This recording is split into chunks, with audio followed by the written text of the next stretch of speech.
નો પીછો નહીં છોડે માવઠું। હજુ 3 દિવસ માવઠું નહીં છોડે પીછો। ગાજવીજ સાથે કમોસમી કહેર વરસશે। 40 થી 50 કિલોમીટરની ઝડપે ફૂંકાશે પવન। જી હા, મે મહિનાની શરૂઆતથી શરૂ થયેલું માવઠું ખેડૂતોની પાછળ આદુ ખાઈને પડી ગયું છે। સૌરાષ્ટ્ર કચ્છમાં સૌથી વધુ ખાના ખરાબી સર્જનાર કમોસમી કહેર હજુ યથાવત છે। સૌરાષ્ટ્ર કચ્છ પર હજુ સંકટ ટળ્યું નથી। 3 દિવસ સુધી માવઠું મહાઆફત બનીને વરસતું રહેશે। હવામાન વિભાગે આગાહી કરી છે કે 3 દિવસ સુધી ભારેથી અતિભારે વરસાદ પડશે। સૌરાષ્ટ્રના 5 જિલ્લામાં ભારે વરસાદની આગાહી કરી છે। જૂનાગઢ, રાજકોટ, અમરેલી, ગીર સોમનાથ, પોરબંદર અને દીવમાં ભારે વરસાદ પડી શકે। તેજ પવન, ગાજવીજ સાથે ભારે વરસાદ થઈ શકે છે। 40 થી 50 કિલોમીટરની ઝડપે પવન ફૂંકાઈ શકે છે તો રાજ્યના અન્ય ભાગોમાં પણ હળવાથી મધ્યમ વરસાદ થઈ શકે છે।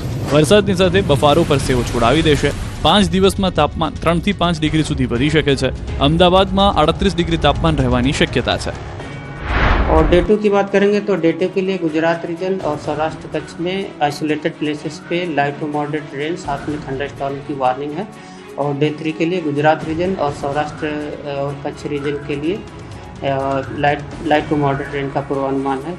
और टेम्परेचर की बात करेंगे तो आने वाले 5 दिनों के लिए टेम्परेचर में 3 से 5 डिग्री की बढ़ोतरी का पूर्वानुमान है। સૌરાષ્ટ્રની નદીઓમાં ઘોડાપૂર તો ખેડૂતોની આંખોમાં દર્દના આંસુ।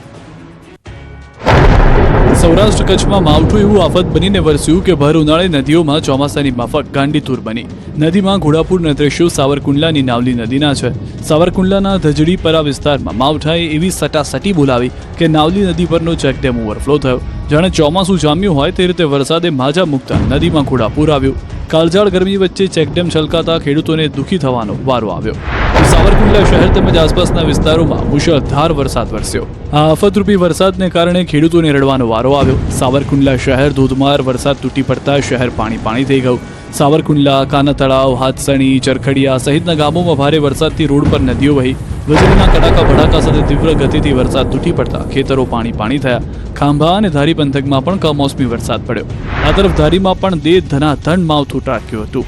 ધારી જિલ્લાના છતડિયા, ઝર, મોરજર સહિતના વિસ્તારોમાં કમોસમી વરસાદથી ખેતરોમાં ઊભા પાક ઉપર ખતરો ઊભો થયો। બાગાયતી પાક, કેરી, તલ, બાજરી સહિતના પાકોને નુકસાનની ભીતિ છે।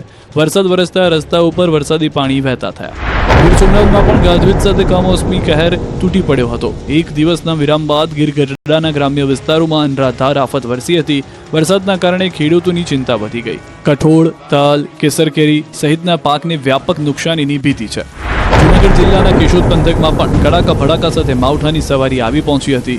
કેશોદના અજાબમાં ધોધમાર વરસાદથી રોડ પર પાણી વહેતા થયા।